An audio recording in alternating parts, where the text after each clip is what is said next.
Bonjour à tous, mon nom est Pascal Borel et je vous parle des montagnes suisses. Quand est-ce que nous vivrons comme avant? Eh bien, l'être humain est le champion de l'adaptation.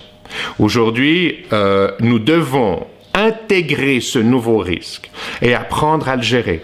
Le problème qu'on a, c'est évidemment que nous n'avons pas de leader, nous avons des gérants. Les gérants sont parfaits pour gérer la vie quand elle se déroule au cours d'un long fleuve tranquille. Mais ils ne sont pas adaptés aux situations de crise. Aujourd'hui, le manque de décision de nos gérants est mis en évidence par la situation de crise dans laquelle nous sommes. Nous avons besoin de leaders qui vont nous imposer les gestes réflexes, le port du masque, le port de gants éventuellement quand vous allez au supermarché et que vous touchez des surfaces qui potentiellement ont pu être contaminées. C'est une certaine distanciation sociale. On ne va plus pouvoir se prendre dans les bras, se faire la bise, se serrer la main comme on a l'habitude, qui sont les fondements même de notre capacité collaborative et du comportement des êtres humains. Oui, il va falloir réapprendre à vivre dans un environnement où les risques sont différents. Donc, nos habitudes telles qu'on les a eues dans une première phase de la vie, pour moi, qui est 56 ans maintenant, eh bien, je vais devoir tout simplement réapprendre à vivre un peu différemment. Maintenant, on devra aller tester, évidemment, cet environnement. Je vois beaucoup de pays qui parlent de réouverture des écoles, par exemple. En même temps, alors même que on décrit les pathologies inflammatoires du système vasculaire des enfants, il n'y en a pas trop pour l'instant. Mais on a ce genre d'histoire qui nous arrive, comme je l'ai dit, des États-Unis, d'Angleterre, de France, de Suisse, pour ne citer que 4 pays. Eh bien, est-ce qu'on va rouvrir les écoles maintenant ? Aller tester finalement la validité des théories rassurantes de certains spécialistes ou des théories peu rassurantes d'autres spécialistes avec nos enfants. Alors bien sûr, d'un point de vue politique, c'est un peu machiavélique, les enfants finalement sont un centre de coût parce qu'il faut les éduquer. Ils ne rapportent rien, ils ne payent pas d'impôts.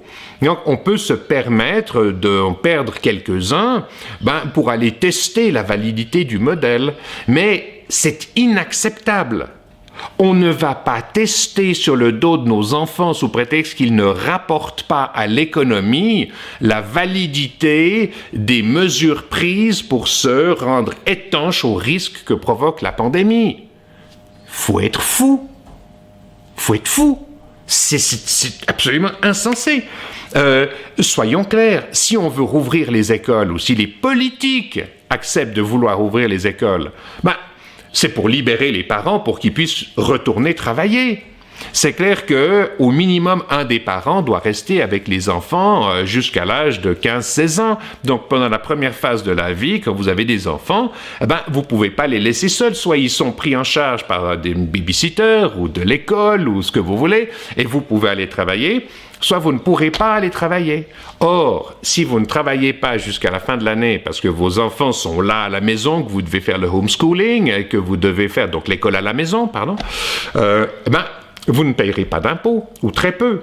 Et je rappelle une chose, c'est qu'aujourd'hui, nos systèmes politiques dépendent des taxes et des impôts qu'on leur paye. Et ils vont devoir, à un moment donné, diminuer le coût de fonctionnement de l'appareil étatique, parce que si vous ne payez pas d'impôts, alors ils peuvent inventer de la monnaie comme ils le font sur le marché des capitaux, sur le marché financier, en injectant du cash constamment. Oui, mais ça va provoquer aussi un déséquilibre qui va correspondre à un effondrement, à un moment donné, de nos structures économiques.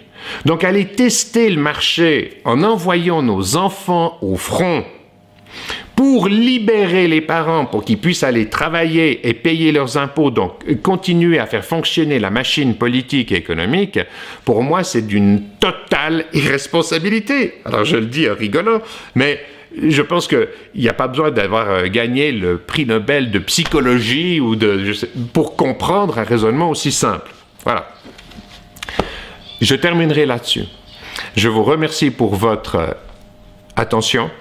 Paix à vous. Paix à tous les citoyens de la planète. Peace out.